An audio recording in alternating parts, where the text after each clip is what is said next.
আর্থিক পরিসম্পদ হতে আয় থেকে 3 নম্বর ক্লাস। আগের ক্লাসগুলো মনোযোগ দিয়ে দেখে তারপরে সবাই এই ক্লাসটা দেখো। নিম্নে জনাব ইমরানের 2024-2025 আয়বর্ষের আর্থিক পরিসম্পদ হতে তথ্য দেওয়া হলো।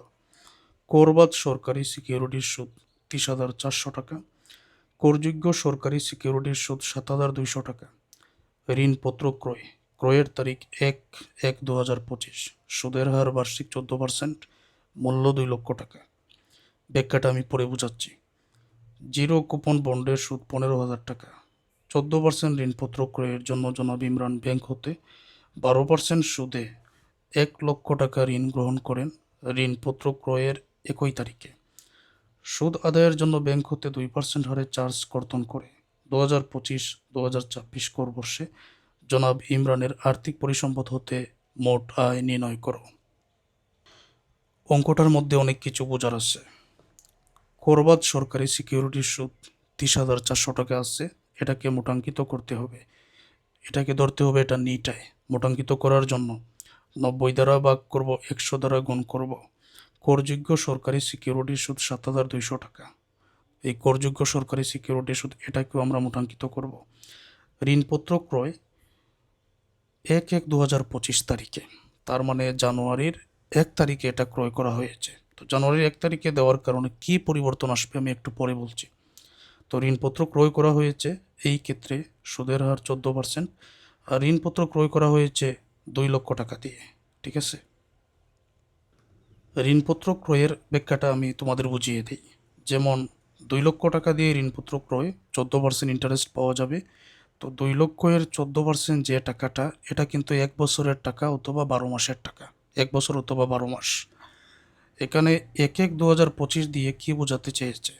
আমরা জানি যে কোনো বছরের করের হিসাবটা যে করা হয়, এটার শুরু হয় জুলাই মাসের 1 তারিখ থেকে, শেষ হয় পরবর্তী বছরের জুন মাসের 30 তারিখে। জুলাই মাসের 1 তারিখে শুরু।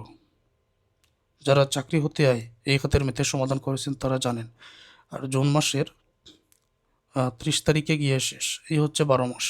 ঠিক আছে, যেহেতু এই ঋণপত্র ক্রয় করা হয়েছে 1/1 তারিখে 2025 সালে, এই 2024-25 আয়বর্ষ, এটার মানে হচ্ছে 2024-এর জুলাই 1 তারিখ থেকে শুরু, 2025 জুনের 30 তারিখে শেষ। আবার এটা ক্রয় করা হয়েছে 2025 জানুয়ারি 1 তারিখে, তার মানে 6 মাসের হিসাব হবে। জানুয়ারি 1 তারিখ থেকে জুনের 30 তারিখ পর্যন্ত তুমি হিসাব করো, কত মাস হয় এখানে? 6 মাস হয় না? তো 6 মাসে সুদের টাকাটা আনতে হবে। তো আনার নিয়ম কি? 2 লক্ষের 14% যত হবে, এটা তো 12 মাসের। তারপর তুমি এটাকে 12 দিয়ে ভাগ করো, 1 মাসের পাবে। আবার 6 দ্বারা গুণ করো, 6 মাসের টাকাটা পাবে। অঙ্কের মধ্যে আমি আবারও বুঝাবো। জিরো কুপন বন্ডের সুদ সাথে সাথে অকরধার্য করে দিব। 14% ঋণপত্র ক্রয়ের জন্য জনাব ইমরান ব্যাংক হতে 12% সুদে 1 লক্ষ টাকা ঋণ যেটা গ্রহণ করেছেন, এই ঋণের উপর 12% ইন্টারেস্ট, এটা কিন্তু ব্যাংক সরকার অনুমোদন দিবে, যেটা তুমি আয় থেকে বাদ দিয়ে দাও, এটা অনুমোদনযোগ্য ব্যয়। সুদ আদায়ের জন্য ব্যাংক হতে 2% হারে চার্জ কর্তন করে। সুদ আদায়ের জন্য ব্যাংক হতে যে 2% হারে চার্জ কর্তন করা হয়, বলা হয়েছে উপরের সবগুলো সুদ আদায়ের জন্য। তো নতুন করে একটা তথ্য তোমাকে মনে রাখতে হবে। সুদ আদায়ের জন্য যেহেতু জিরো কুপন বন্ডের উপর আমরা কোনো কর দিব না, তো এইটার টাকাটা, এই টাকাও কিন্তু অন্তর্ভুক্ত আছে 2% হারে চার্জের কর্তনের ক্ষেত্রে। তো এটা তো আর আনার প্রয়োজন নাই। 1, 2 নম্বরে হচ্ছে করযোগ্য সরকারি সিকিউরিটির সুদ নামে যেগুলো থাকে, এগুলো থেকে ব্যাংক চার্জের টাকা বিয়োগ করার প্রয়োজন হয় না বা বিয়োগ করতে হয় না। করযোগ্য সরকারি সিকিউরিটির নামগুলো মনে রাখো, একটা হচ্ছে করবাদ আর একটা করযোগ্য। করযোগ্যটা মনে রাখো। করযোগ্য সরকারি সিকিউরিটির সুদ হতে ব্যাংক চার্জ এটা বিয়োগ করা হয় না। মনে থাকবে কথাটা। বাকিটা আমি অঙ্কের সমাধানে বোঝাচ্ছি। 2024-25 আয়বর্ষ। তো লিখার নিয়ম হচ্ছে, এখানে করদাতা জনাব ইমরান, আয়বর্ষ 2024-25, 1 বছর বাড়িয়ে 2025 থেকে 2025-26, এটা হলো করবর্ষ। আর্থিক পরিসম্পদ হতে আয় দ্বারা 62 থেকে 65। ওকে, এক এক করে আমি লেখা শুরু করছি। প্রথমে আছে করবাদ সরকারি সিকিউরিটির সুদ 30,400 টাকা। তো এটা লিখে নাও, এটা মোটাঙ্কিত করে নাও। করবাদ সরকারি সিকিউরিটির সুদ টাকার পরিমাণ হচ্ছে 30,400।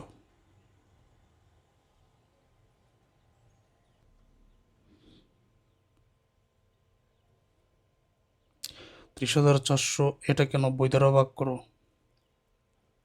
100 দ্বারা গুণ করো, কত হবে? 33,778। 33,778 টাকা। আগের ক্লাসে আমরা সবার শেষে যে ব্যাংক চার্জের টাকাটা বাইর করেছি সেই নিয়মটা দেখিয়েছি। এখন আরেকটা নিয়ম হচ্ছে যে যে আয়ের উপরে ব্যাংক চার্জ হিসাব করা হবে, যত করযোগ্য আয় আছে, আমরা চাইলে সাথে সাথে ব্যাংক চার্জের টাকাটা বিয়োগ করে দেখাতে পারি। করবাদ সরকারি সিকিউরিটির সুদ 33,778 টাকা আছে। অঙ্কের মধ্যে তথ্য দেওয়া আছে, সুদ আদায়ের জন্য ব্যাংক হতে 2% হারে চার্জ কর্তন করে। আমরা সাথে সাথে 2% এটা বিয়োগ দেখাতে পারি। 33,778 এটার 2% মানে এই টাকাটার 2% কত হবে? 676 টাকা হবে। 676 এটা বিয়োগ করে টাকাটা এখানে নিয়ে আসো, 33,102।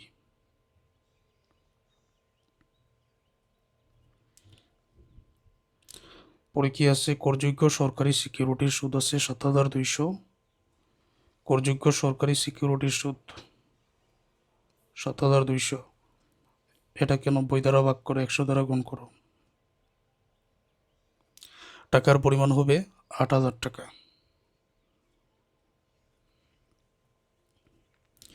ঋণপত্র ক্রয় তারিখ 1/1/2025, সুদের হার বার্ষিক 14%, মূল্য 2 লক্ষ টাকা।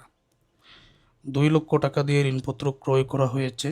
এখানে ফায়দা হচ্ছে যে 14% বছরে ইন্টারেস্ট পাওয়া যাবে। তো 2 লক্ষ এর 14% যদি আমি বাইর করি তাহলে বছর মানে 12 মাসের টাকা চলে আসে, তাই তো? এই জন্য আমি যদি এইভাবে লিখি যে 2 লক্ষ গুণ 14%, এখন যদি ভাগ করি, গুণ দিয়ে যদি ভাগ করি 12 দ্বারা, তখন 1 মাসের টাকা পাওয়া যাবে। তারপর 6 দ্বারা যদি গুণ করি 6 মাসের টাকাটা পাওয়া যাবে। 6 মাসের কেন আনবো? কারণ এই যে করের টাকাটা আমি হিসাব করব 2024-25 আয় বর্ষে, এটা শুরু হচ্ছে 2024 জুলাই 1 তারিখে, জুলাই 1 তারিখে শেষ হচ্ছে 2025 জুনের 30 তারিখে। তো জানুয়ারি থেকে এই জুনের 30 তারিখ পর্যন্ত নিশ্চয়ই 6 মাস, বুঝতে পারছো? ওই টাকাটা আমরা নিয়ে আসবো। তো ঋণপত্রের সুদ এখানে টাকাটা বাইর করে নাও, 2 লক্ষ টাকা, এটার 14% যত বাহির হবে সেটা হচ্ছে 12 মাসের টাকা বা 1 বছরের টাকা। এখন আমি যদি 12 দ্বারা ভাগ করি, 1 বছরের বাংলায় দিতে হবে, 12 দ্বারা যদি ভাগ করি তাহলে 1 মাসের টাকা পাওয়া যাবে। 6 দ্বারা যদি গুণ করি 6 মাসের টাকাটা পাওয়া যাবে, ঠিক আছে? কত হবে? তো এটার টাকা হবে 14,000 টাকা। 14,000 টাকা এটা এই জায়গায় আমি লিখে নিলাম। এখন ব্যাংক ঋণের সুদ, এখানে আরেকটা তথ্য আছে। 14% ঋণপত্র ক্রয়ের জন্য জনাব ইমরান ব্যাংক হতে 12% সুদে 1 লক্ষ টাকা ঋণ গ্রহণ করেন। অর্থাৎ এই যে 2 লক্ষ টাকা, 2 লক্ষ টাকা দিয়ে 14% ঋণপত্র এটা ক্রয় করেছেন। এটা ক্রয় করার জন্য ব্যাংক থেকে 1 লক্ষ টাকা ঋণ নিয়েছেন। ঋণ নেওয়ার কারণে ব্যাংকে 12% ইন্টারেস্ট পেমেন্ট করতে হবে। তখন সরকার অনুমোদন দিয়েছে যে 1 লক্ষ টাকার 12% ইন্টারেস্ট তুমি তোমার আয় থেকে এটা বিয়োগ করে দাও। এই জন্য 1 লক্ষের 12% আমাকে বিয়োগ করতে হবে। কিন্তু 1 লক্ষের 12% এটা কিন্তু 1 বছরের। আমি একটা কথা বলি, যেমন ধরো যে কোনো অঙ্কের মধ্যে সুদের হার 6%, 12% যাই থাকুক না কেন, এটা তুমি 12 মাসের ধরে নিও বা 1 বছরের ধরে নিও। 1 লক্ষ টাকার 12% এটা 12 মাসের বা 1 বছরের। তো আমার হিসাব তো 6 মাসের, কারণ 6 মাসের সুদের টাকাটা কিন্তু ঋণপত্র ক্রয়ের ক্ষেত্রে আমি হিসাবে অন্তর্ভুক্ত করতেছি। তাহলে 1 লক্ষ এর 12% এইটাকে, যেহেতু এটা 12 মাসের, 12 দিয়ে ভাগ করবো, 6 দ্বারা গুণ করবো, ঠিক আছে? তো ব্যাংক ঋণের সুদ এটা এইভাবে নিব। ঋণ করা হয়েছিল ব্যাংক থেকে 1 লক্ষ, 12% ইন্টারেস্ট দিতে হবে। যে টাকাটা বাহির হবে এটা আবার 1 বছরের জন্য, 12 মাসের জন্য 6 দ্বারা গুণ করব। 6 দ্বারা গুণ করে অবশেষে ক্যালকুলেটারে এটার মানটা যদি আমরা বাহির করি, টাকার পরিমাণ হবে 6,000। এই ঋণপত্রের সুদ, এই টাকাটা আদায় করার ক্ষেত্রে ব্যাংকের আবার চার্জ হয়েছে 2% করে, তাই না? তো এটা বিক করে দাও। এই ব্যাংকের 2% এটা জিরো কুপন বন্ডের ক্ষেত্রে আসে না, করযোগ্য সরকারি সিকিউরিটির ক্ষেত্রে আসে না। তো ব্যাংক চার্জ এখানে যে 14,000 টাকা আছে, এই 14,000 টাকা 2% কত হবে? 280। দুইটা যোগ করো, যোগ করে এগুলো তো অনুমোদনযোগ্য ব্যয়, ঋণপত্রের সুদ থেকে একেবারে বিক করে দিব।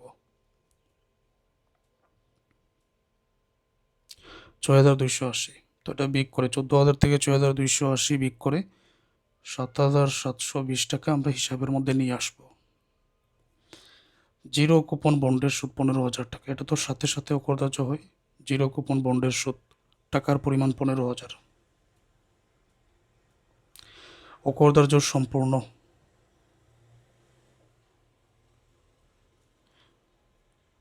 সবগুলো লেখা হয়েছে।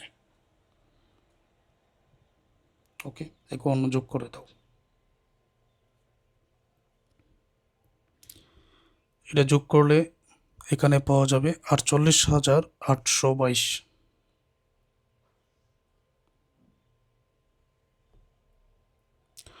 48,822, এটা হচ্ছে আর্থিক পরিসম্পদ হতে মোট আয়। আর্থিক পরিসম্পদ হতে মোট আয় 48,822 টাকা। তো পেইড ব্যাচে যারা আসছো পরবর্তী ক্লাসগুলো দেখো। আর এখন পর্যন্ত যারা আমার ক্লাস থেকে উপকৃত হয়েছো, তোমাদের সহপাঠী বন্ধুদের পরামর্শ দাও, তারাও যেন এই নম্বরে যোগাযোগ করে আমার অনলাইন পেইড ব্যাচে ভর্তি হয়ে পূর্ণাঙ্গ প্রস্তুতি নিতে পারে।